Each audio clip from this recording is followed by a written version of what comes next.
عليهم ولا الضالين.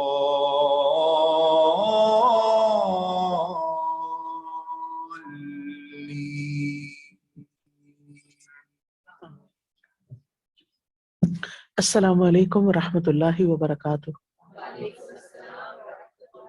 کیا حال ہے سب کا؟ الحمدللہ، نحمده ونصلی علی رسولہ الکریم، اما بعد فاعوذ باللہ من الشیطان الرجیم، بسم اللہ الرحمن الرحیم، رب اشرح لی صدری ویسر لی امری واحلل عقدۃ من لسانی یفقہوا قولی۔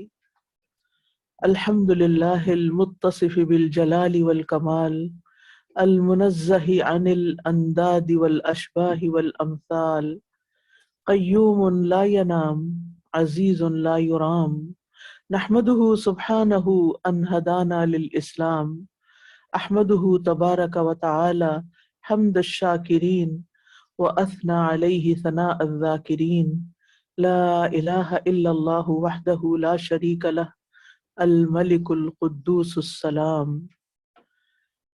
تمام قسم کی حمد اللہ سبحانہ وتعالیٰ کے لیے ہے جو جلال اور کمال کے ساتھ متصف ہے، جو ہم سروں سے اپنی شبیہوں اور اپنی مثل سے پاک ہے۔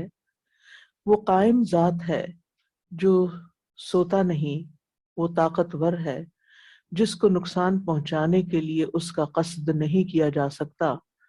ہم اللہ سبحانہ وتعالیٰ کی حمد کرتے ہیں کہ اس نے ہمیں اسلام کی طرف ہدایت دی، اور میں شکر گزار لوگوں کی حمد کی طرح اللہ تبارک و تعالیٰ کی حمد کرتی ہوں، اور ذکر کرنے والوں کی تعریف کی طرح اس کی تعریف کرتی ہوں۔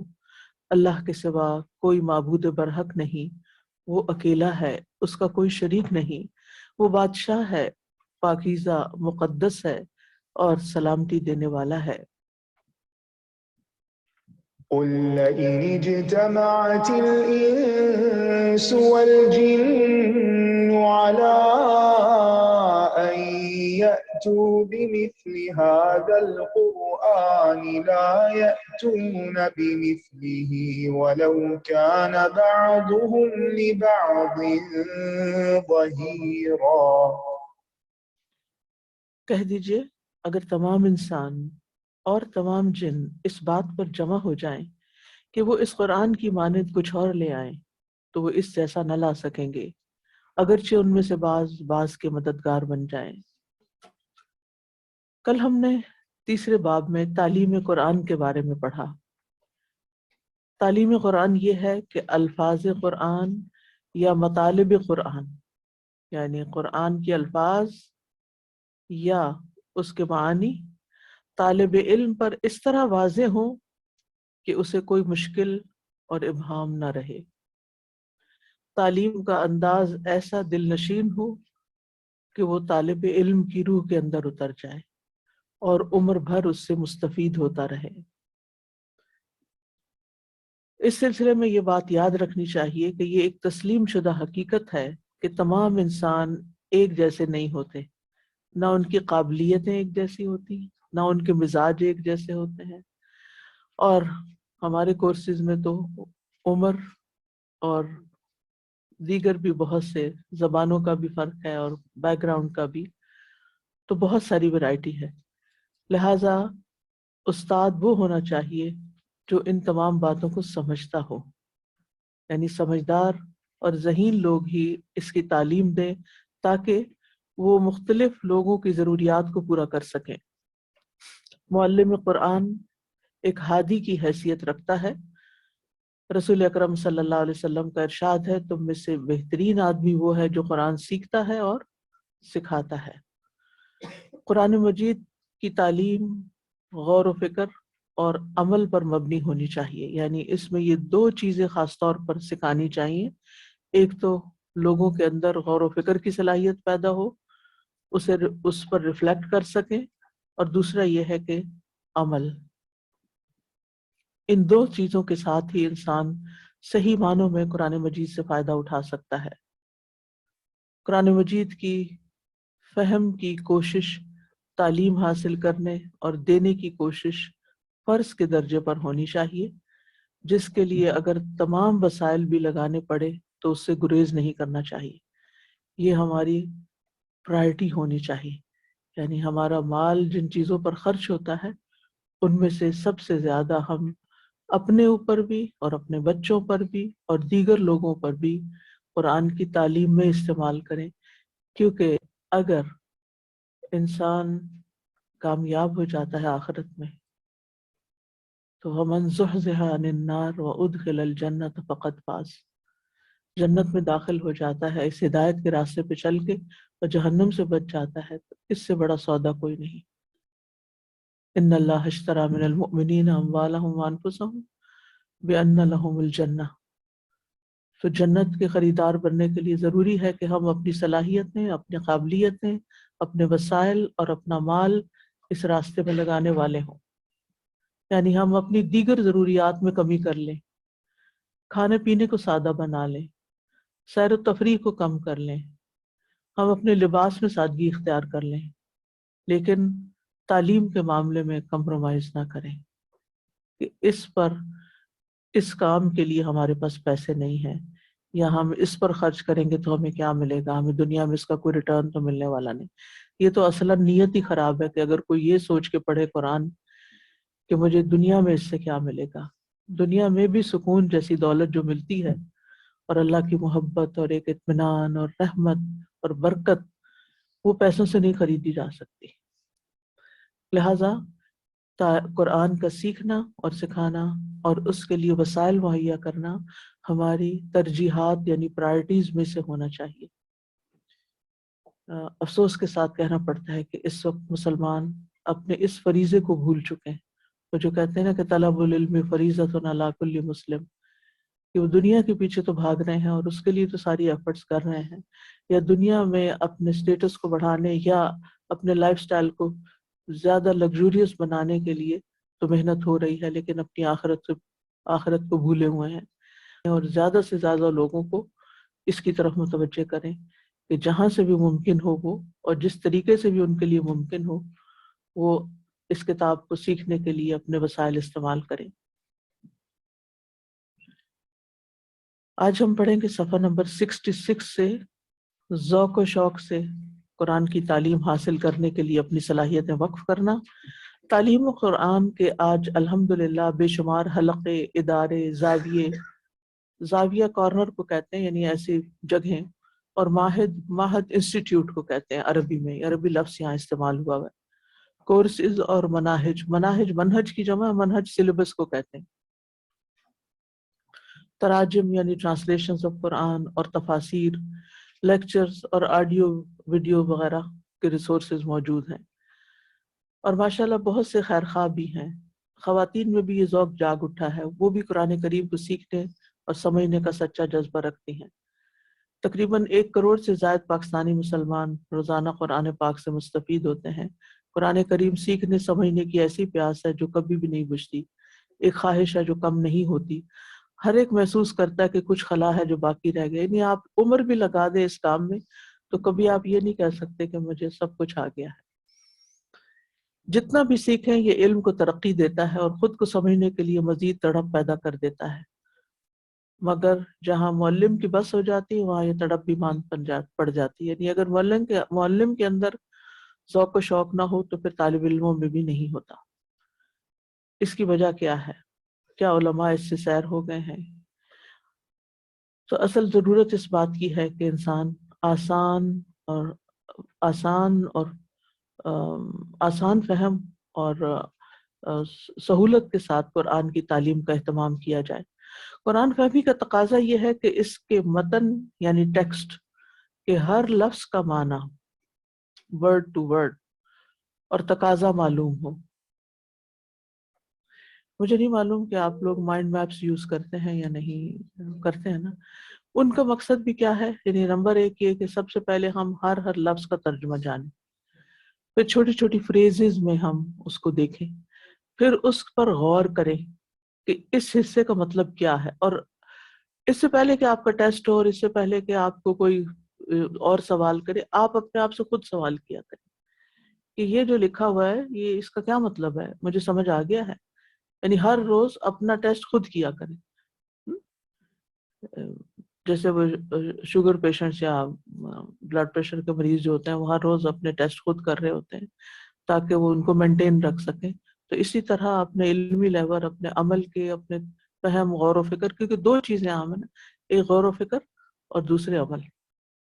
اور یہ ہر ایک کو خود غور و فکر کرنا. ایک تو ایک کو پڑھا دیا گیا، سکھا دیا گیا، سمجھا دیا گیا، آپ نے کر لیا، لیکن اس کے بعد پھر یہ کہ اس کو جب آپ ریوائز کرتے ہیں تو اپنے آپ سے پوچھا کریں کہ سمجھ کتنی آئی اور کیا سمجھ میں آیا. اور امتحان تو صرف ایک ذریعہ ہوتے ہیں آپ کو اپنے آپ کو دیکھنے کا کہ مجھے کتنے فیصد واقعی آ گیا ہے. قرآن فہمی کا تقاضا یہ ہے کہ اس کے متن کے ہر لفظ کا معنی، مفہوم اور تقاضا معلوم ہو.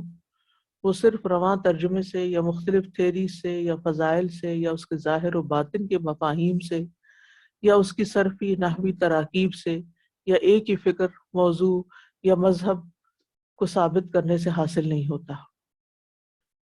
یعنی اگر آپ کی سوچ محدود ہے نا، بس آپ صرف گرامر پرسن ہیں اور آپ صرف اسی اعتبار سے ٹیکسٹ کو دیکھتے رہتے ہیں اور اس سے آگے یا بلاغت اس میں دیکھتے رہتے ہیں یا صرف الفاظ کے اوپر ہی غور کرتے رہتے ہیں، یا ایک خاص فکر ہے آپ کی کہ آپ کے ذہن پہ سیاست چھائی ہوئی ہے یا آپ کے ذہن پہ کوئی اور خاص قسم کی، یعنی آپ ایک مینٹل بلاک کا شکار ہیں، یا آپ کسی ایک خاص مذہب کو بس فالو کرتے ہیں اور اسی کے اندر ہی رہتے ہیں اور اس کے حساب، اسی لینس سے ہی پھر آپ قرآن کو پڑھتے ہیں، تو پھر یہ کافی نہیں، یہ طریقہ درست نہیں. یہ سب چیزیں مددگار تو ہو سکتی ہیں مگر قرآن فہمی کی پیاس پھر بھی باقی رہے گی. قرآن فہمی کا یہ مطلب بھی نہیں کہ طالب علم کو عالم بننا پڑے گا، یہ بھی اپنے ذہن سے نکال دیجیے. یہ عالمہ یا عالم کورس نہیں ہے جو آپ پڑھ رہے ہیں. اس کا اصل مقصد کیا ہے کہ قرآن سمجھ میں آئے اور عمل کر سکیں، بلکہ اسے عام فہم کتاب بنا کر اور اسے سمجھا کر مطمئن کرنا مقصد ہے. آج کے دور میں ضرورت اس بات کی ہے کہ مختصر اور جامع علمی بات مسلمان کو اس طرح سمجھا دی جائے کہ قرآن کا لفظ لفظ اس پہ کھلتا جائے، اس کی سوچ اور فکر کے زاویے کو درست کرتا جائے اور ایمان کو تقویت دیتا جائے. قرآن پڑھنے کے ساتھ ساتھ ہمیں اپنے آپ سے یہ بھی ضرور پوچھنا چاہیے کہ کیا میرے ایمان میں اس سے اضافہ ہو رہا ہے یا نہیں. یہ مشکل تو نہیں مگر غور و فکر کی ضرور محتاج ہے. مثلاً ان دو آیات کو دیکھیے اور انداز تعلیم کو دیکھیے، کیا یہ واقعی مشکل ہے؟ ابھی نیچے اس کی ایکسپلینیشن آئے گی. کیا طالب علم کو اکتا دینے والی ہے یا اس کی دلچسپی برقرار رکھنے اور مزید کی خواہش ابھارنے والی ہے؟ نیز اس میں کون سے ایسی مشکل بات ہے جو انسان کے اوپر گراں گزرے؟ سورۃ الفجر کی یہ دو آیتیں لی گئی ہیں. ان میں سے پہلی آیت ہے والفجری. اللہ تعالیٰ نے یہاں 5 اشیاء کی قسمیں کھائی ہیں، یعنی سورۃ فجر، والفجر ولیال عشر والشفع والوتر. تو یہ 5 چیزیں ہیں جن کی قسم کھائی گئی. تو ہم صرف پہلی 2 آیتوں کو لیں گے. ان میں پہلی قسم فجر کی ہے.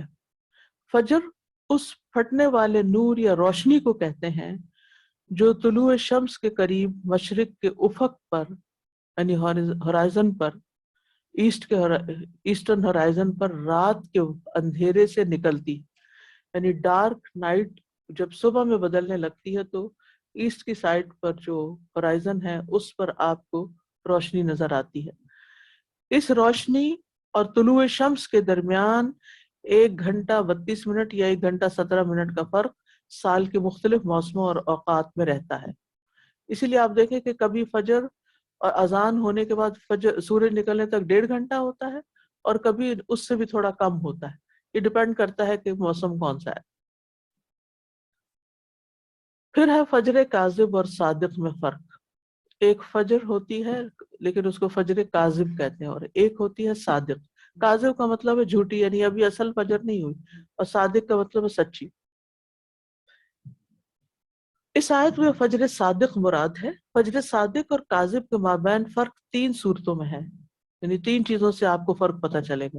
نمبر 1، فجر کاذب آسمان میں مستطیل ہوتی ہے، ارزن نہیں ہوتی بلکہ طول میں ہوتی، یعنی ہاریزونٹلی ہوتی ہے، ورٹیکل ہوتی ہے، ہاریزونٹل نہیں ہوتی. یعنی سیدھی اوپر کو جاتی ہے، رائٹ لیفٹ نہیں ہوتی. رہی فجر صادق وہ ارزن ہوتی، یعنی وہ یوں پھیلتی، چوڑائی میں پھیلتی، اور شمال سے جنوب کی طرف پھیلتی. شمال کون سا تھا؟ مثلا اگر آپ سورج کی طرف منہ کر لے تو شمال لیفٹ سائڈ کو کہتے ہیں، ٹھیک ہے.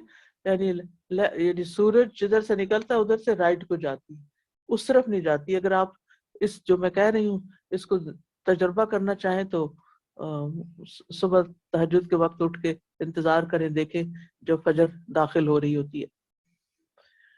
فجر کاذب اور فجر صادق کے بعد تاریکی نہیں ہوتی، پھر اندھیرا نہیں آتا، پھر روشنی ہی زیادہ ہوتی جاتی ہے یہاں تک کہ سورج نکل آتا ہے. فجر کاذب میں اس ابتدائی روشنی کے بعد بھی تاریکی باقی رہتی ہے، ٹھیک ہے. یعنی وہ روشنی تو تھوڑی ہو گئی لیکن یہ کہ ابھی پھیلی نہیں روشنی، ٹھیک ہے. یعنی ابھی سٹارٹ ہوا ہے. آپ یوں سمجھیں ایزی ورڈ میں کہ جب فجر سٹارٹ ہوتی ہے تو وہ تھوڑی سی ہلکی سی روشنی نظر آتی ہے لیکن پھیلتی نہیں. جو صادق ہوتی ہے وہ پھیلنے والی روشنی. اسی لیے اسے فجر کاذب کہا جاتا ہے کیونکہ یہ بتدریج مزمحل ہوتی ہے تاکہ ختم ہو جاتی ہے، یعنی اندھیرا اس سے ختم ہوتا چلا جاتا. سوری، یعنی کہ فجر کاذب ذرا سی روشنی سے نظر آتی، پھر وہ جو اوپر کی طرف جاتی ہے وہ ختم ہو جاتی ہے اور پھر چڑھائی میں والی آ جاتی. تیسری چیز، فجر صادق افق کے ساتھ متصل ہوتی ہے، افقی ہوتی. رہی فجر کاذب اس کے اور افق کے درمیان اندھیرا رہتا ہے، ٹھیک ہے، پھیلے گی نہیں. بس بیسک فرق یہ ہے کہ ایک روشنی جو پھیلتی نہیں اور ایک جو وہ پھیلنا شروع ہو جاتی. یہ تین فرق آفاقی ہیں اور حسی ہیں. حسی نہیں کہ ہم آپ دیکھ سکتے محسوس کر سکتے. جو لوگ کھلے آسمان تلے رہتے ہیں وہ انہیں جانتے ہیں، باقی شہری اس سے ناواقف ہیں، اس لیے کہ یہ روشنیاں ان پر پردے میں رہتی ہیں، یعنی صحیح طور پر نظر نہیں آتی. لیکن جب آپ ٹریول کرتے ہیں نا جہاز سے، اگر آپ دیکھیں تو بہت اچھے سے آپ کو نظر آتی ہے اگر کلاؤڈز نہ ہوں. اچھا، ہائی رائزز میں بھی نظر آتی. جی جی کاذب بھی نظر تو آتی لیکن چھوٹی سی ہوتی ہے. اب سوال یہ پیدا ہوتا ہے کہ اللہ تعالیٰ نے فجر کی قسم کیوں کھائی ہے؟ اللہ تعالیٰ نے فجر کی قسم اس لیے کھائی کہ اس سے دن کی ابتدا ہوتی ہے اور یہ تاریکی سے فجر منور کی طرف منتقل ہونے کا نام ہے. یعنی اندھیرے سے نور، منور نہیں ہونا چاہیے، نور ہے. یہ تاریکی سے نور کی طرف منتقل ہونے کا نام ہے. اللہ تعالیٰ نے یہ قسم اس لیے کھائی کہ یہ عظیم کام، یعنی رات کے اندھیرے سے دن کی روشنی کو نکالنا، سوائے اللہ تعالیٰ کی ذات کے کوئی نہیں کر سکتا. جیسے ایک اور آیت میں اللہ تعالیٰ فرماتے ہیں قُلْ أَرَأَيْتُمْ إِنْ جَعَلَ اللَّهُ عَلَيْكُمُ اللَّيْلَ سَرْمَدًا إِلَى يَوْمِ الْقِيَامَةِ مَنْ إِلَٰهٌ غَيْرُ اللَّهِ يَأْتِيكُمْ بِضِيَاءٍ أَفَلَا تَسْمَعُونَ. کہہ دیجئے کیا تم نے غور کیا کہ اگر اللہ تم پر قیامت کے دن تک دائمی رات بنا دے تو اللہ کے سوا کون الہ ہے جو تمہارے پاس کوئی روشنی لے آئے؟ کیا پھر تم سنتے نہیں ہو؟ یہاں دیکھتے ہو نہیں کہا کیونکہ اندھیرے میں دیکھ نہیں سکتے نا، اندھیرے میں صرف سن سکتے ہیں. اللہ تعالیٰ نے فجر کی قسم اس لیے بھی کھائی ہے کیونکہ بہت سے شرعی احکام اس پر مرتب ہوتے ہیں. یعنی فجر سے ہماری بہت سی چیزیں وابستہ ہیں، جیسے سحری کا ختم کرنا، کیونکہ جب فجر طلوع ہو گئی تو روزے دار پر کھانے پینے سے رکنا فرض ہو گیا، خواہ وہ فرضی روزہ ہو یا نفلی روزہ جسے وہ شام تک رکھنا چاہتا ہے، مغرب تک، اندھیرے تک، یعنی روشنی کے غروب ہونے تک. روشنی نکلنے سے پہلے، یعنی سارے روشنی کے ٹائم پہ کچھ نہیں کھانا. پتہ نہیں کیا کیا حکمتیں ہوں گی اس میں. دوسرا، فجر کی نماز جس کا وقت ابھی داخل ہوتا ہے، جس کا وقت بھی داخل ہو جاتا ہے، یعنی فجر کے ساتھ ہی نماز کا وقت شروع ہو جاتا ہے. یعنی ہماری روزہ نماز فجر کے وقت شروع ہوتی ہے. یہ دونوں شریعت کے بڑے اہم حکم ہیں. ان دونوں میں زیادہ اہم وقت نماز کا ہوتا ہے. یعنی فجر کا وقت ہونے کی وجہ سے ہم پہ یہ فرض ہو جاتا ہے کہ فجر کا امساک روزے سے زیادہ خیال کریں، فجر کا امساک روزہ سے زیادہ خیال کریں. یہ پتہ نہیں کیا جملہ ہے. روزہ رکھنے سے زیادہ امپورٹنٹ نماز تو روز ہوتی ہے. ہاں وہ لیکن وہ بھی امپورٹنٹ ہے کیونکہ کئی لوگ بعد میں کھاتے رہتے ہیں دیر تک. کسی نے مجھ سے سوال کیا کہ وہ 5 منٹ اوپر چلے گئے تھے انہیں پتہ نہیں چلا تو کیا پھر آج کل شوال کے روزے لوگ رکھ رہے ہیں نا. نہیں 5 منٹ اوپر جانے سے آپ روزہ آپ کا نہیں ہوگا. یعنی کچھ لوگ ٹائم سے چند سیکنڈ تو ہو سکتے ہیں اوپر کہ آپ کے ہاتھ میں چائے کا کپ ہے، پانی ہے اور پی رہے ہیں، یا دبا رہے ہیں تو آپ کھا رہے ہیں، لیکن یہ نہیں کہ آپ 1-2 منٹ لگا لیں، 3 منٹ 5 منٹ. نو پھر اس وقت ختم تو ختم. کس سے؟ نو نہیں ختم ہو نہیں. اس کا انتظار نہ کریں گے اذان ختم. اذان تو 2-2.5 منٹ میں ختم ہوگی، تو 2-2.5 منٹ اوپر ہو گئے تو آپ تو فجر میں داخل ہو گئے. ہاں وہ جو رکھا پڑا ہوا تو اٹھا کے پی سکتے ہیں، یعنی اس وقت زیادہ سے زیادہ کتنے چند سیکنڈ لگیں گے پینے میں.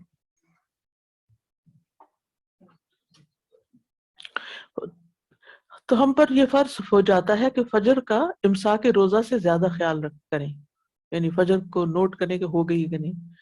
کیونکہ اگر بالفرض سحری کے امساک میں ہم نے کوئی خطا کی تو اس کی بنیادی وجہ شاید یہ ہوتی ہے کہ ہم سمجھتے ہیں کہ رات ابھی باقی ہے، کیونکہ دونوں میں اصل رات کا باقی ہونا اور نماز کا وقت شروع نہ ہونا ہے. اس لیے اگر کوئی نماز فجر کو 1 منٹ بھی وقت سے پہلے پڑھ لیتا ہے اس کی نماز تو ہو جائے گی مگر فرض ادا نہیں ہوگا. یہ بہت اہم بات ہے جو آپ کو یاد رکھنی ہے. ٹھیک ہے، اس لیے یہ مسئلہ بھی ہم سب کے لیے قابل غور ہے کہ نماز فجر کا وقت شروع ہونے کا بھی خاص خیال رکھا جائے، کیونکہ بہت سے مؤذن قبل از وقت فجر کی اذان دے دیتے ہیں جو کہ غلط ہے. اذان قبل از وقت تو مشروع نہیں ہے، اس لیے کہ آپ صلی اللہ علیہ وسلم کا فرمان ہے اذا حضرت الصلاۃ فلیؤذن لکم احدکم، جب نماز کا وقت ہو جائے تو پھر تمہارے لیے کوئی ایک اذان دے. اس لیے وقت سے قبل جو اذان دے دے وہ درست نہیں ہوگی بلکہ اس کا اعادہ یعنی ریپیٹ کرنا اس کو لازم ہوگا. اس لیے وقت فجر کا خاص خیال ضروری ہے، وقت فجر کا خاص خیال رکھنا ضروری ہے. اب 10 راتیں کون سی ہیں؟ وَلَيَالٍ عَشْرٍ، یہ دوسری آیت ہو گئی. ٹھیک ہے، اور 10 راتوں کی قسم عموماً کہا جاتا ہے کہ اس سے مراد ذوالحجہ کے 10 دن ہے. دلیل یہ دی جاتی ہے کہ عربی زبان بہت وسیع ہے جس کی وجہ سے رات کا لفظ دن پر اور دن کا لفظ رات پر بھی بول دیا جاتا ہے، تو اس لیے علماء نے اس سے عشر ذوالحجہ لیا ہے. کچھ علماء کا کہنا ہے کہ اس سے مراد رمضان کے عشر اخیرہ کی 10 راتیں. پہلے قول کے مطابق اگر 10 راتوں سے مراد ذوالحجہ کے 10 دن لیتے ہیں تو رسول اللہ صلی اللہ علیہ وسلم نے اپنی حدیث پاک میں 10 دنوں کو بڑی فضیلت والا ارشاد فرمایا ہے. ابن عباس سے روایت ہے کہ نبی صلی اللہ علیہ وسلم نے فرمایا کوئی دن ایسے نہیں جن میں عمل صالح اللہ تعالیٰ کو ان 10 دنوں کے علاوہ زیادہ محبوب ہو. صحابہ نے عرض کی اور نہ ہی جہاد فی سبیل اللہ؟ فرمایا جی، نہ ہی جہاد فی سبیل اللہ سوائے اس شخص کے جو اپنی جان اور مال لے کر نکلا اور ان دونوں میں کوئی شے بھی لے کر واپس نہ پلٹ سکا. یہ مرد حر لکھا ہوا آزاد انسان، کیونکہ غلام تو آقا کی مرضی کے بغیر نہیں نکل سکتا، ایک ایکسپریشن ہے بس. دوسرا قول رہے وہ علماء جو کہتے ہیں کہ ان 10 راتوں سے مراد رمضان کی عشر اخیرہ کی ہیں، وہ کہتے ہیں کہ آیت میں لیالی سے مراد لیالی ہی ہے، لیالی نہیں، کہ آیت میں لیالی سے مراد لیالی ہی ہے، ایام نہیں. وہ کہتے ہیں کہ رمضان کی آخری 10 راتیں وہ ہیں جن میں لیلۃ القدر آتی ہے، جس کے بارے میں اللہ تعالیٰ نے فرمایا لیلۃ القدر خیر من الف شہر، کہ لیلۃ القدر 1000 مہینوں سے بہتر ہے. اسی طرح انا انزلناہ فی لیلۃ مبارکۃ انا کنا منذرین فیہا یفرق کل امر حکیم، بے شک ہم نے اسے ایک برکت والی رات میں نازل کیا ہے. اشارہ ہے کس کی طرف؟ قرآن مجید کی طرف، اس کو یعنی کس کی طرف اشارہ ہے کہ ہم نے اسے نازل کیا؟ قرآن مجید کی طرف. جی، یعنی لیلۃ القدر آپ کا جواب ٹھیک ہے، لیکن مراد اس سے قرآن کا نزول ہے. بے شک ہم خبردار کرنے والے ہیں، اس رات میں ہر محکم کام کا فیصلہ کیا جاتا ہے. پہلا قول راجح ہے اور یہ جمہور کا قول ہے. وہ کون سا؟ ابن کثیر کہتے ہیں کہ 10 راتوں سے مراد ذی الحجہ کا پہلا عشرہ ہے، جیسا کہ ابن عباس، ابن زبیر، مجاہد اور ان کے علاوہ سلف اور خلف نے کہا ہے. ٹھیک ہے. اب یہ انہوں نے 2 آیتوں کی تفسیر آپ کے سامنے رکھ کے بتایا ہے کہ اس میں کیا مشکل ہے، کون سی بات ہے جو ان میں سے کسی کو سمجھ نہ آئے، یا کوئی ایسا فلسفہ ہے یا کمپلیکیشن ہے یا کوئی فارمولا ہے. کیا ہے؟ کیا یہ باتیں ایک عام انسان کو نہیں جاننی چاہیے؟ کیا فجر کی اہمیت نہیں پتہ ہونی چاہیے کسی کو؟ ہر روز فجر ہوتی ہے اور ہر روز ہم پہ فجر کی نماز ہوتی ہے، اور فجر کی نماز نہ پڑھنے والا اللہ کے ذمے میں نہیں ہوتا، اور پڑھنے والا اللہ کی حفاظت میں ہوتا ہے.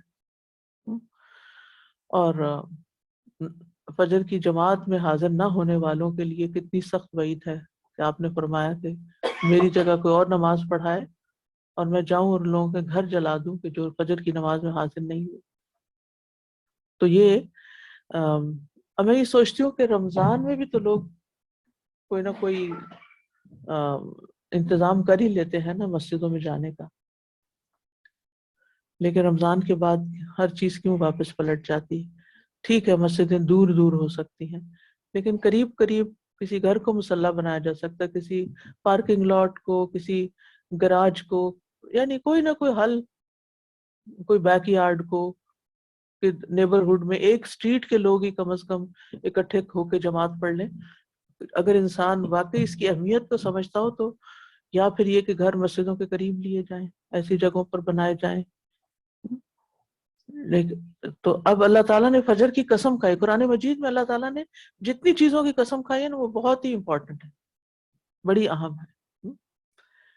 تو پھر ہم جب اپنے دن کا آغاز یہ اللہ کی نافرمانی سے کرتے ہیں، اور پھر ہم کہتے ہیں ہماری زندگی میں مسائل کیوں ہیں، پریشانیاں کیوں ہیں، تو وہ پریشانیاں آتی ہیں کہ اللہ کی طرف واپس لوٹو، کیونکہ جس کی نماز درست ہو گئی ان کا سب کچھ ٹھیک ہو جائے گا. یہاں تک ایک بات مکمل ہوئی. اب تعلیم قرآن سے متعلق تھی، اگر آپ میں سے کوئی کچھ کہنا چاہے، ورنہ ہم آگے چلیں گے. معلم قرآن کا کردار، یہاں تک بات سمجھ آ گئی؟ تعلیم قرآن ضروری ہے. جی السلام علیکم استاد. ایک کوشچن تھا کہ یہ جو ابھی ہوا کہ نا کہ نماز، فجر کی نماز اگر اذان کے وقت سے یعنی کہ نماز کے وقت سے 1 منٹ پہلے بھی پڑھ لی جائے تو فرض ادا نہیں ہوگا. جی تو مجھے یہ پوچھنا تھا کہ ہمارے یہاں تو اذانیں ویسے سنائی بھی نہیں دیتی، ہم تو اپلیکیشنس کو فالو کرتے ہیں نا ٹائمنگز دیکھنے کے لیے، تو اختلافات ہوتے ہیں ان ٹائمنگز میں. جہاں کوئی بات نہیں، وہ اختلافات جو ہے نا تھوڑے بہت فرق ہے، مگر اس کو اگر آپ فالو کر لیتے ہیں انہوں نے جن کیلکولیشنز پہ یا جس طریقے سے بنایا ہے تو اس میں کوئی حرج نہیں. جی ہاں جی میرا کوشچن ہے کہ ادھر ہمارے اسٹریٹ میں کسی نے نا چرچ کا کچھ حصہ رینٹ پہ لیا ہوا فجر کی نماز کے لیے کہ اوکے. لوگ، تو یہ جا سکتے ہیں ہاں ادھر؟ جا سکتے ہیں، ایک طرف جہاں تصویریں وغیرہ نہ ہوں، یعنی اس کی جی وہ نہیں ہے کہ سائڈ بس کا صرف روم، فجر لوگوں کے لیے تھوڑا ایزی. تاکہ آسانی ہو جائے. جی.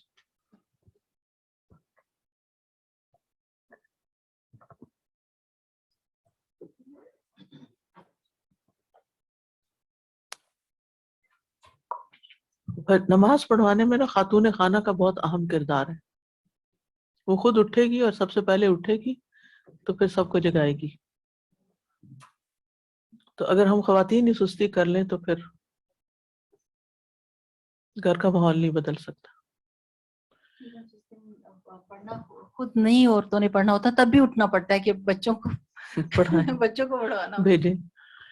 اب معلم قرآن، قرآن سکھانے والا، قرآن ٹیچر، اس کا کردار کیسا ہونا چاہیے اور اس کی خصوصیات کیا ہونی چاہیے؟ معلم قرآن مرد ہو یا عورت، اس کی شخصیت میں درج ذیل علمی صلاحیت اور خصوصیات کا ہونا بہت ضروری ہے. علمی پختگی. نمبر 1، قرآن پاک کی بخوبی تلاوت کرنا جانتا ہو، لہذا نیز اس کے معنی اور مفاہیم کو سمجھتا ہوں.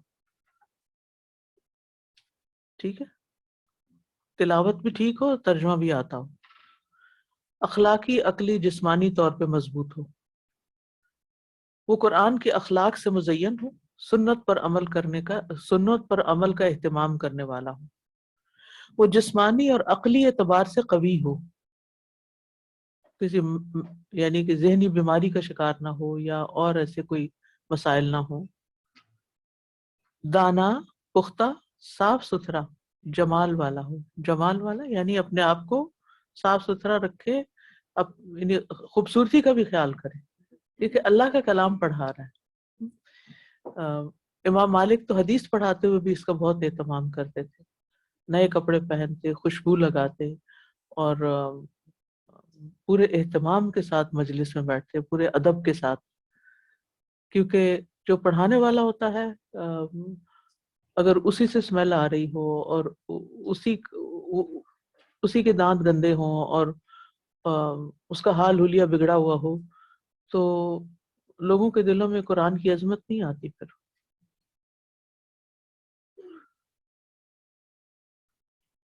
بچے مسجدوں سے کیوں بھاگتے ہیں؟ قرآن کے ٹیچر سے کیوں بھاگتے ہیں؟ عمومی بات کر رہی ہوں، اس میں اور وجوہات کے علاوہ ایک وجہ یہ بھی ہوتی ہے کہ جب ہم دین میں آتے ہیں تو ہم تقویٰ کو ظاہر پہ بس لے آتے ہیں. تقویٰ کیا ہے؟ میلے کچیلے کپڑے پہننا اور بس سادہ رہنا. سادہ ضرور ہے لیکن سادگی کا مطلب گندا رہنا نہیں ہوتا اور بے ڈھنگے کام کرنا نہیں ہوتا. یعنی ڈریس ڈیسنٹ ہو، منہ ہاتھ دھویا ہوا ہو، صاف ستھرے نظر آئیں. تو ان چیزوں، اور پھر یہ کہ خاص طور پر اس نیت کے ساتھ یہ سب کچھ کرنا کہ میں قرآن پڑھانے جا رہی ہوں.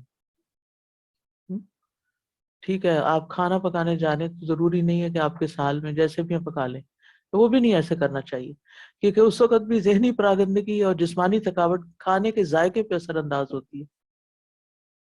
یعنی باقاعدہ ہمارے ہاتھوں سے وہ وائبس جاری ہوتی ہیں اور ہماری سوچیں اس میں اثر انداز، کیونکہ وہ توجہ ہی نہیں ہوگی کھانے کی طرف، اور جس چیز کی طرف توجہ نہیں ہوتی نا وہ چیز اچھی نہیں ہوتی. محبت سے پکائیں گے، محبت سے کھلائیں گے، اس کا ذائقہ ہی کچھ اور ہوگا. اور اگر بس سر سے اتاریں گے کہ مصیبت میرے گلے پڑ گئی ہے تو پھر اور چیز ہوگی. اور اس میں آپ دیکھیے کہ اگر خواتین صرف اتنی بات جان لینا کہ کھانا کھلانے میں اجر کتنا ہے اور کتنا بڑا اس کا ثواب ہے، تو میرے خیال میں اگر وہ کچھ اور نہ کریں، اپنے فرائض ادا کرنے کے بعد صرف کھانا ہی پکا کے کھلا دیں گھر والوں کو اور خوشی سے کھلا دیں، تو میرا خیال ہے کہ جنت میں جانے کے لیے کافی ہو جائے. لیکن بہت سی خواتین اس کو بوجھ سمجھتی. بہرحال یہ وہ صفات ہیں جو اللہ تعالیٰ نے جبریل امین میں رکھی تھی، قرآن لے کر آئے تھے. کہاں آتی ہیں یہ صفات؟ کوئی بتائے گا؟ سورت النجم میں. کسی کو یاد ہے سورت نجم؟ نہیں یاد تو نکال لیتے ہیں. ذی قوت عند ذی العرش مکین مطاع ثم امین وما صاحبکم بمجنون. سورۃ تکویر میں النجم میں بھی ذو مرۃ فاستوى وهو بالافق الاعلی، یہ بھی جزاک اللہ خیر سورۃ تکویر میں بھی آتی ہیں اور نجم میں بھی آتی ہیں. تو جبریل امین کی اتنی ڈسکرپشن قرآن نے کیوں دی ہے؟ کہ وہ قرآن لانے والے ہیں. اور نبی صلی اللہ علیہ وسلم کی ڈسکرپشن آپ دیکھیں تو آپ حیران ہو جائیں گے. صفائی ستھرائی میں، خوبصورتی میں، مینرز میں، اخلاق میں، وضاقتہ میں، چال ڈال میں، بول چال، ہر چیز کے اندر. تو قرآن پاک پڑھانے کا صرف شوق نہیں ہونا چاہیے، اپنے آپ کو پہلے قرآن میں ڈالنا بھی چاہیے، اس اخلاق سے متصف بھی ہونا چاہیے، تاکہ لوگوں کے اندر قرآن کے الفاظ سے تو قرآن کی محبت آئے گی، لیکن استاد کے ذریعے بھی آئے گی کہ پڑھایا کس نے ہے. سزا کی کہ استادوں کو مسکرانا بھی چاہیے. بالکل اتنی سیریس ہوتی ہیں کہ بچے آنے سے پہلے ڈر جائیں. اور دوسرا یہ کہ اپنے گھر کے مسائل اپنے بچوں جب پڑھاتے وقت اپنے مسائل کو دماغ سے بالکل نکال دینا چاہیے, کیونکہ اب آپ ایک نئی, اس بچے نے تو چلے جانا ہے, اس کو کیا پتا کہ آپ کے گھر میں کیا ہو رہا ہے, لیکن آپ نے اس کو کیا دیا وہ اس چیز کو لے کر جائے گا آگے, ساری زندگی یاد رکھے. یعنی اس کو کیا فیل کروایا آپ نے, ارد گرد کے حالات کو بخوبی جانتا ہو, حالات حاضرہ پر گہری نظر رکھتا ہو, یعنی آس پاس کیا ہو رہا ہے.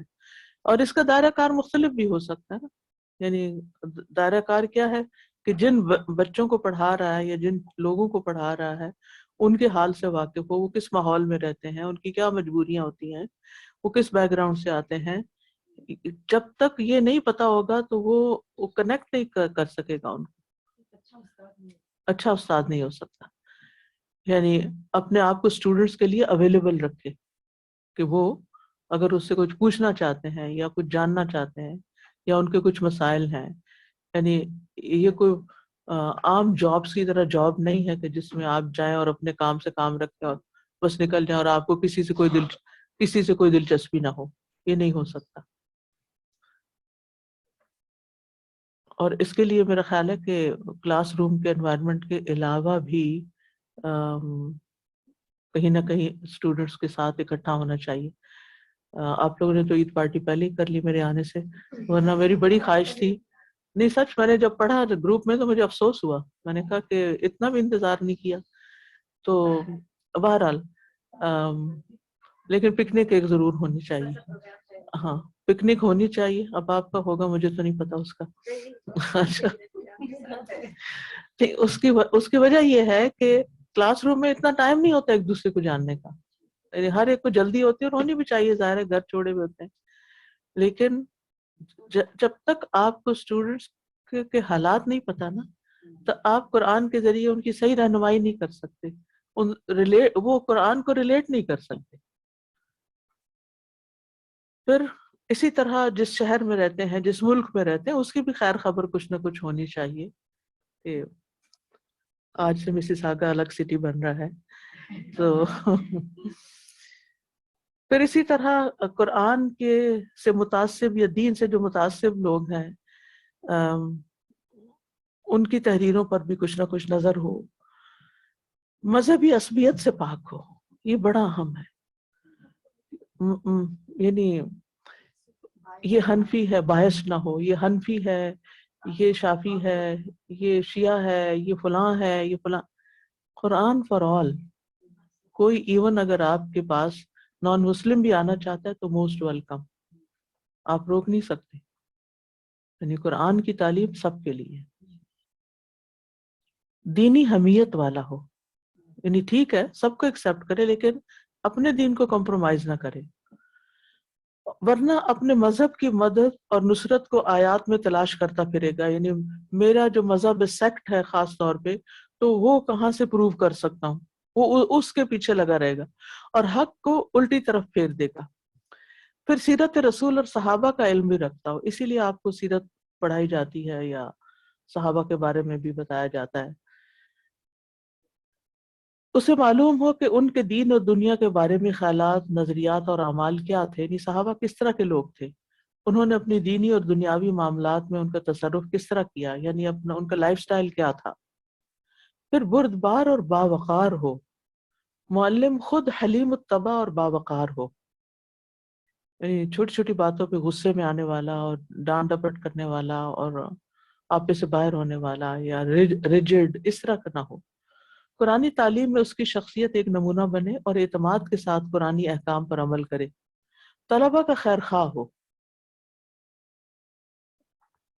محنتی طلبہ سے ہرگز نہ اکتائے بلکہ ان کی رہنمائی کے لیے ہمہ وقت تیار رہے اور ان پر نظر بھی رکھے, کیونکہ استاد ہی ہیرے تراشتا ہے اور ان کی رہنمائی کرتا ہے. کیونکہ ہم سب کو بھی انکریج کرنے والے, آگے بڑھانے والے ہمارے استاد ہی تھے. اگلی کچھ شرائط جو ہیں یہ ایڈوانس لیول کے اسکالرس کے لیے ہیں, جس میں نمبر 2 آ رہا ہے نا, عربی لغت کا ماہر ہو. ٹھیک ہے, اس میں آپ دیکھیے کہ جو شخص یعنی دو لیولز ہوتے ہیں نا، ایک ہے آپ خود سے اسٹڈی کر کے اور چیزیں نکال کے اور پھر آپ دوسروں کو پڑھا رہے، اور ایک ہے کہ کوئی لکھی ہوئی تفسیر ہے یا آڈیو کی تفسیر ہے، اس کے ذریعے آپ میسج کنوے کر رہے ہیں. تو پھر اس صورت میں آپ کو وہ یہ ساری ایفرٹ نہیں لگانی پڑے گی جو اب نیچے آ رہی ہے. اس لیے کہ الحمدللہ علماء نے ان 1400 سال میں ان چیزوں پر بڑی محنت کی ہے، اور یہ اب ساری چیزیں الحمدللہ اس میں سے بہت سی چیزیں اردو یا انگلش وغیرہ میں ٹرانسلیٹ بھی ہو چکی ہیں. ابھی ہیں ایسی چیزیں جو نہیں بھی ہوئی، لیکن بہت سی چیزیں موجود ہیں. تو جو اویلیبل ہیں ان کے ذریعے بھی آپ میسج کنوے کر سکتے ہیں. جیسے قرآن مجید کی ٹرانسلیشنز ہیں، اب وہ آپ نے خود پڑھ لیا، آپ نے پاس کر لیا، اب آپ کسی کو ٹرانسلیشن سکھانا چاہتے ہیں تو ضروری نہیں کہ آپ عربی لغت کے ماہر ہوں، آپ بس اسی تک محدود ہیں، اپنے پاس سے کوئی باتیں نہیں گھڑ کے بتا رہے تو کوئی حرج نہیں، اس حد تک آپ آگے کنوے کر سکتے ہیں. وہ عربی لغت کا ماہر ہوں. ابھی کسی ٹیچر نے شروع کی تفسیر عثیمین اور وہ ہم پڑھ رہے تھے. اچھا میں کہوں کہ یہ تو بڑی مزے کی چیز ہے کہ اس میں نئی باتیں پتہ چلی. میں نے تفسیر سعدی بھی لی، تفسیر عثیمین بھی لی. یقین کریں استاذہ 2005 کی اس میں سب پوائنٹس تھے، سب پوائنٹس میں کہتی ہوں سبحان اللہ کی عربی بھی سمجھ آ رہی تھی ان کی وجہ سے. میں نے کہا الحمدللہ.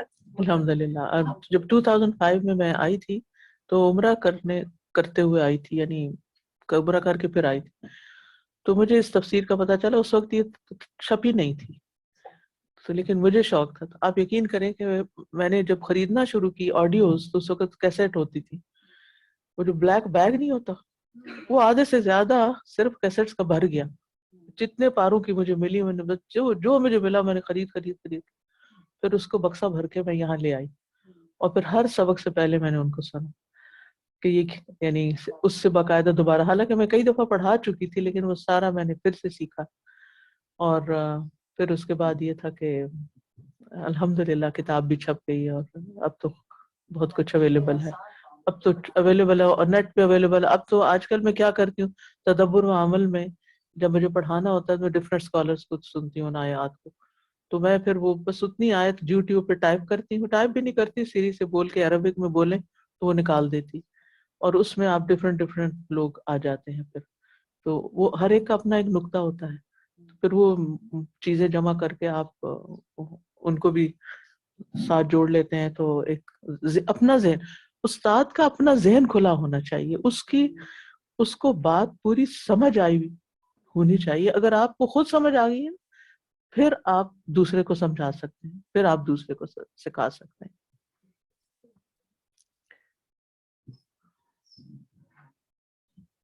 وہ عربی لغت کا ماہر ہو تاکہ قرآن کی کلمات کی وضاحت کر سکے، کیونکہ قرآن مجید میں غریب پور نہیں ہے، پہلے بھی میں نے بتایا تھا کہ یعنی عجیب و غریب کے معنوں میں ہے. ٹھیک ہے، اس کے اوپر عجیب لکھ لیں نا، غریب کے اوپر. تو اردو میں بھی عجیب و غریب استعمال ہوتا ہے، لیکن وہ غریب ترجمہ کرتے تو کوئی اور ہوتا ہے. عجیب و غریب زبان ہے. مترادف سینونیمز یعنی ایک جیسے ملتے جلتے، اور ازداد یعنی ایک دوسرے کے اپوزٹ. ان تمام اسالیب محاورہ کا گہرا مطالعہ رکھتا ہوں، اس لیے کہ قرآن عربی مبین میں نازل ہوا ہے. امام مجاہد فرمایا کرتے تھے، یہ چونکہ بہت ارلی ٹائم کے اسکالر ہیں نا، تو اس وقت قرآن کی تفسیریں نہ چھپی ہوئی تھی، نہ لکھی ہوئی تھی، اور نہ ہی ایسی کوئی چیزیں موجود تھیں. لا يحل لأحد يؤمن بالله وباليوم الآخر أن يتكلم في كتاب الله إذا لم يكن عالما بلغات العرب. جو اللہ تعالیٰ اور روز آخرت پر ایمان رکھتا ہے اس کے لیے یہ حلال نہیں کہ وہ اللہ تعالیٰ کی کتاب میں گفتگو کرے جب تک لغات عرب کو نہ جانتا ہو، یعنی اپنے پاس سے کوئی بات نہ نکالے. اسی طرح امام مالک فرمایا کرتے تھے، لا اوتا برجل غیر عالم بلغت العرب یفسر کتاب اللہ الا جعلتہ نکالا. لا اوتا نہ لایا جائے میرے پاس کوئی ایسا شخص نہ لایا جائے جو لغت عرب سے نہ آشنا ہو اور وہ اللہ کی کتاب کی وضاحت کرتا ہو، ورنہ میں اسے عبرت کا نمونہ بنا دوں گا. شان نزول کو جانتا ہو. الفاظ کے ان معنی کو پیش نظر رکھے جو زمان نزول کے وقت متعین کیے گئے. بڑی اہم بات ہے کہ جب قرآن نازل ہو رہا تھا اس وقت کیا سچویشن تھی جب یہ آیات نازل ہوئی. کون سی آیات جنگ بدر کے موقع پہ، جنگ احد کے موقع پر، جنگ تبوک کے موقع پر، پھر ان جنگوں کا تھوڑا پس منظر بتایا جائے، وجوہات بتائی جائیں، پھر ان آیات کو ایکسپلین کیا جائے، نہ کہ ان سب چیزوں کو نظر انداز کر کے بس صرف لفظ لے لیے اور لفظی معنی کر کے اور لفظی ایکسپلینیشن کے ساتھ کچھ سے کچھ کہیں سے کہیں ملا دی چیزیں. یہ نہیں کر سکتے. اعراب اور بلاغت کا لحاظ کرتے ہوئے اس کے ترکیبی معنی پر غور کرے اور سیاق و سباق کو بخوبی سمجھ کر مرادی معنی کو متعین کرنے کی کوشش کرے. انہی سے مراد کیا ہے، یعنی کانٹیکسٹ پہ کیا معنی دے رہا ہے. علم نحو و صرف کا ماہر ہو. عربی زبان میں اہم علوم علم نحو و صرف ہیں تاکہ اعرابی اور صرفی کیفیت کو جان کر صحیح مفہوم اخذ کیا جا سکے. محض حرکت کی تبدیلی سے معنی ایمان سے کفر اور کفر سے ایمان کی طرف پلٹ سکتا ہے. قرآن آگے مثالیں آئیں گی اس لیے میں یہاں سے تیزی سے گزر رہی ہوں. قرآن تو عربی قواعد کا بھی نگران ہے، اس لیے کہ اس سے بے رخی نہیں برتی جا سکتی. اسی طرح یعنی اسی لیے آپ کو پہلے جب ترجمہ کرایا جاتا ہے تو ان چیزوں کو ساتھ ساتھ نشاندہی کی جاتی ہے. اسی طرح علم صرف میں لفظ کی بنا، اور بنا کا مطلب ہوتا ہے اس کی بیس یعنی روٹ، اور صیغہ کا علم بھی بہت ضروری ہے. ورنہ بقول ابن فارس من فاتہ علمہ فاتہ المعظم، جس سے یہ علم رہ گیا، یعنی جو روٹ ہی نہیں جانتا کہ لفظ بنا کہاں سے ہے اور جو جانتا ہی نہیں کہ یہ صیغہ کون سا ہے، اس سے بہت کچھ رہ گیا، پھر وہ بات سمجھا ہی نہیں. اسی طرح قرآن مجید میں ایک ہی لفظ کو پھیرنے سے معنی عدل سے ظلم کی طرف چلا گیا، جیسے سورۃ الحجرات میں ہے وَأَقْسِطُوا إِنَّ اللَّهَ يُحِبُّ الْمُقْسِطِينَ، انصاف کرو، اللہ تعالیٰ انصاف کرنے والوں کو پسند فرماتا ہے. یہی لفظ سورۃ الجن میں ظلم اور جور کے معنی میں اما القاسطون، قاسط کا معنی اور ہے، مقسط کا اور ہے، باب کا فرق ہے، اور ان ابواب میں یہ خصوصیات پائی جاتی ہیں. اور پہلے بھی آپ کو بارہ بتا چکی ہوں کہ عربی زبان میں کچھ الفاظ ملتے جلتے ہوتے ہیں اور کبھی وہ متباین بھی ہوتے ہیں، یعنی اسی روٹ سے جب صیغے کا فرق آیا تو معنی ایک دوسرے کے اپوزٹ آ گیا.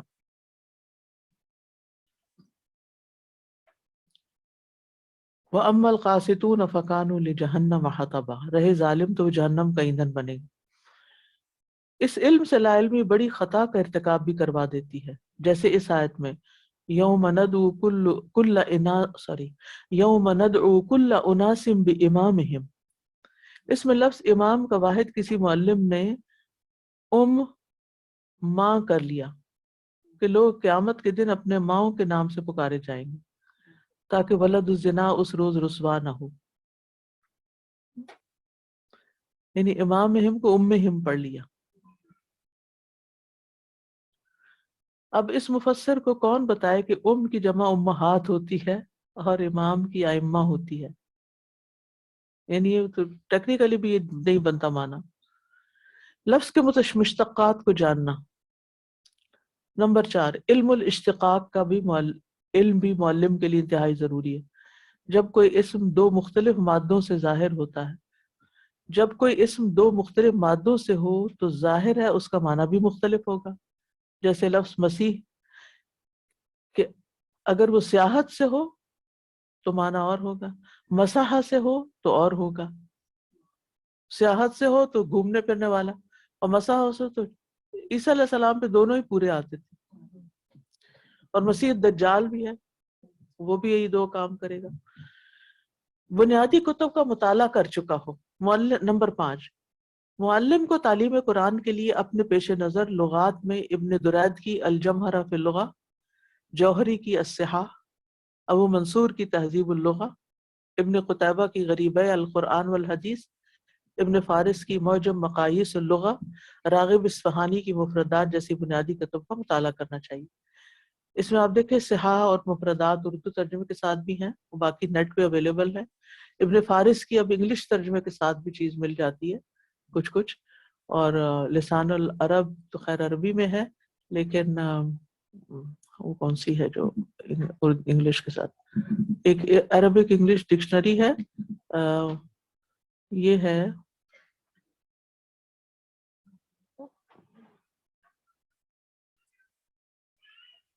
اس میں بہت سارے نام ہیں, لیکن یہ میں نے اپنے ڈیسک ٹاپ پہ رکھی ہوئی ہے. لیڈن کی چھپی ہوئی, لائڈن بoston. اور ٹھہرے, اس کی عربک انگلش السید بداوی اور محمد عبد الحلیم ان کی ہے. یہ بھی بہت ڈیٹیل میں الفاظ کو بتا دیتی ہے, بعض اوقات بہت فائدہ ہوتا ہے. یہ انگلش میں ہے.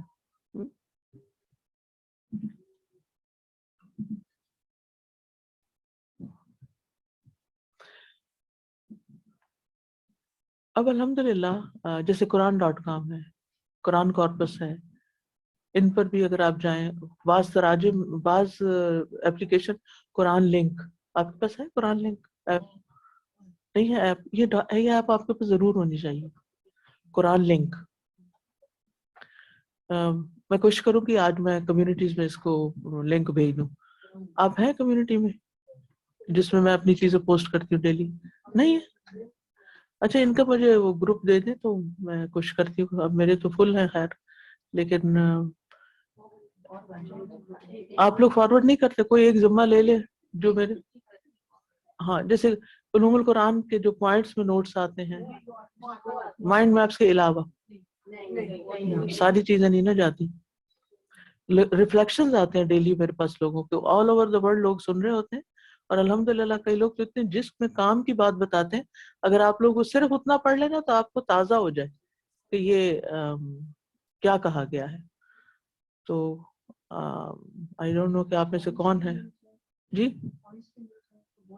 ہاں, مطلب کوئی ایک شخص ایسا ذمہ لے لے نا جو میرے گروپ میں ہو, اور وہاں سے وہ, ٹھیک ہے, انہوں نے لے لیا ذمہ. وہ روزانہ جتنے بھی چیزیں علوم القرآن سے ایٹ لیسٹ آتی ہیں, آج میں نے قرآن سٹینڈ اور وہ قرآن کے سٹینڈ پر کیسے کے اوپر جو مصحف استعمال ہوتے ہیں ان کی تصویریں بھی پوسٹ کی ہیں. جو چیز مجھے فائدے کی لگتی ہے میں وہ سب کے ساتھ شیئر کرتی ہوں. اس سے یہ ہوتا ہے کہ جس کو چاہیے وہ لے لے, جس کو نہیں وہ اس کو اگنور کر دے اس میل کو. ڈیلی لیسن کا بھی انٹیمیشن آتی ہے تاکہ اگر کوئی کسی وجہ سے بیمار ہے یا کچھ تو گھر سے سن سکے.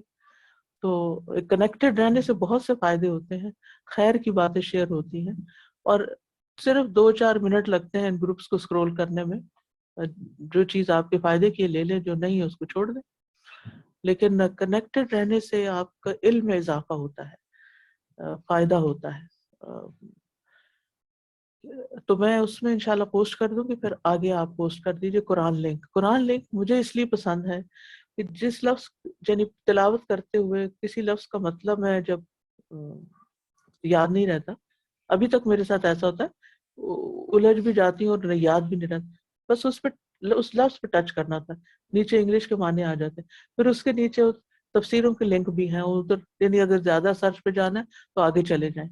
لیکن یہ ہے کہ انگلش آپشن بھی ہے اور شاید اردو بھی ہے, بہت فائدے کی چیز ہے. یعنی جیسے روز کا لیسن آپ نے پڑھ لیا نا, پھر آخری دفعہ اپنی ایپ اس سے پڑھ لے, اور جہاں آپ سمجھے کہ یہ لفظ نہیں آیا وہاں صرف اس کو, سب کچھ چھوڑ کے صرف اس لفظ کو کلک کر لیں تو آپ کو بس وہ لفظ یاد ہو جائے گا انشاءاللہ.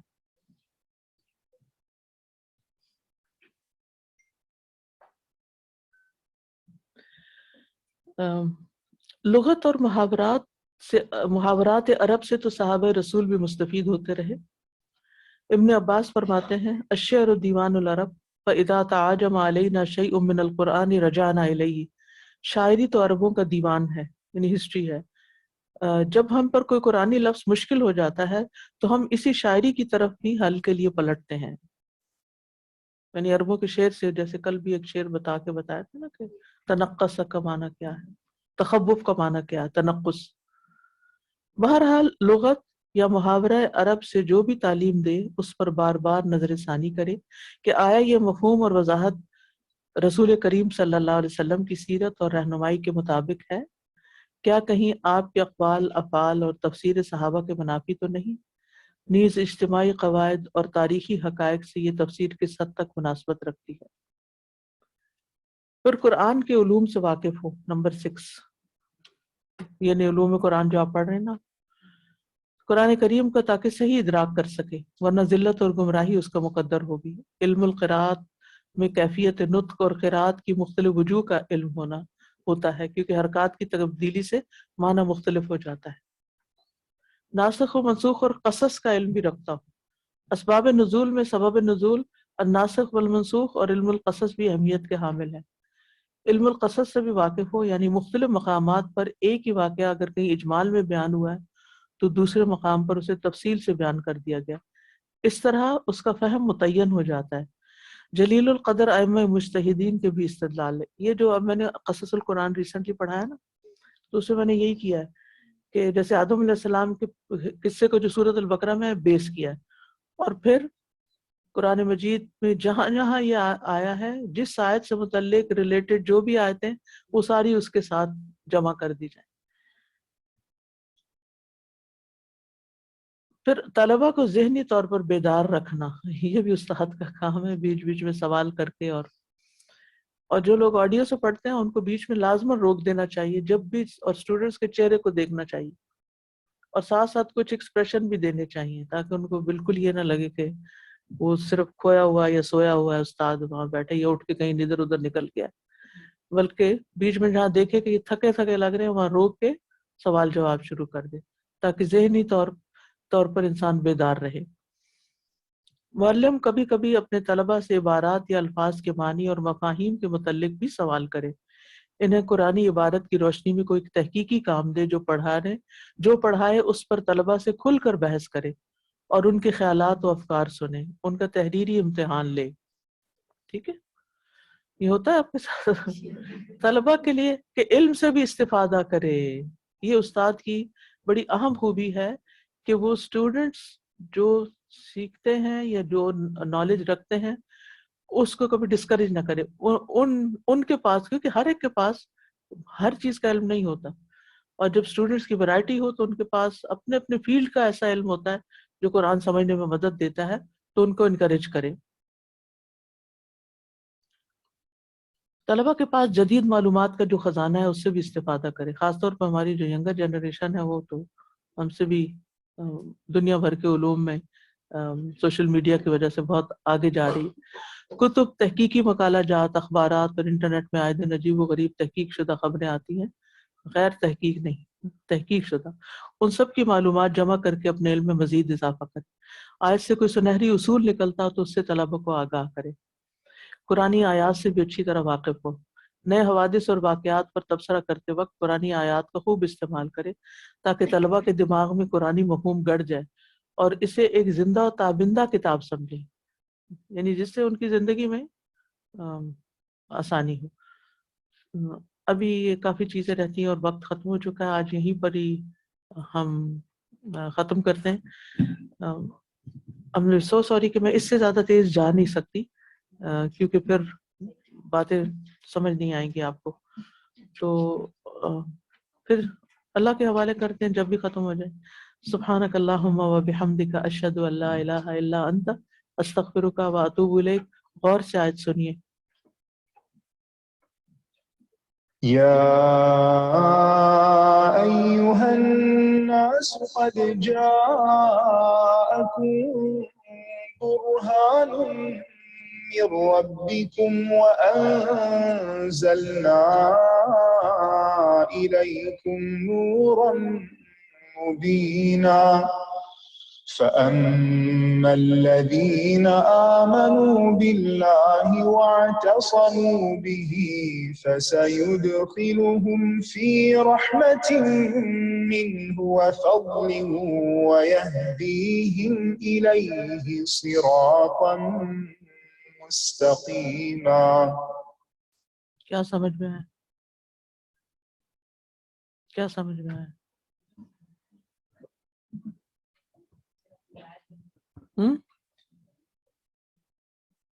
مفہوم ہے کہ تاکہ آپ کو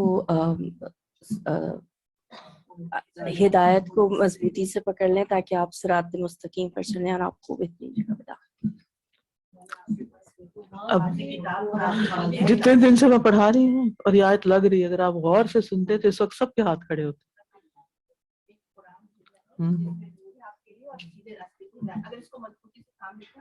اور اس پہ عمل کرتے ہیں تو ہماری اس میں نور ہے اور صراط مستقیم پہ چلنے کی رہنمائی ہے. ٹھیک ہے، اوکے. سبحانک اللہم و بحمدک، اشہد ان لا الہ الا انت، استغفرک و اتوب الیک. السلام علیکم و رحمۃ اللہ وبرکاتہ. آپ میں سے کون کون فقہ القلوب سنتا ہے؟ ہر جمعے کو 12 سے 1 بجے تک ہوتا ہے فقہ القلوب. گھر میں لگا کے صرف کانوں سے ٹکرا لیں، کام کرتے ہوئے، لانڈری کرتے ہوئے، کچھ پکاتے ہوئے. بہت کچھ سیکھنے کو ہے، اس میں خزانہ ہے پورا، اس سے محروم نہ رہیں. ٹھیک ہے.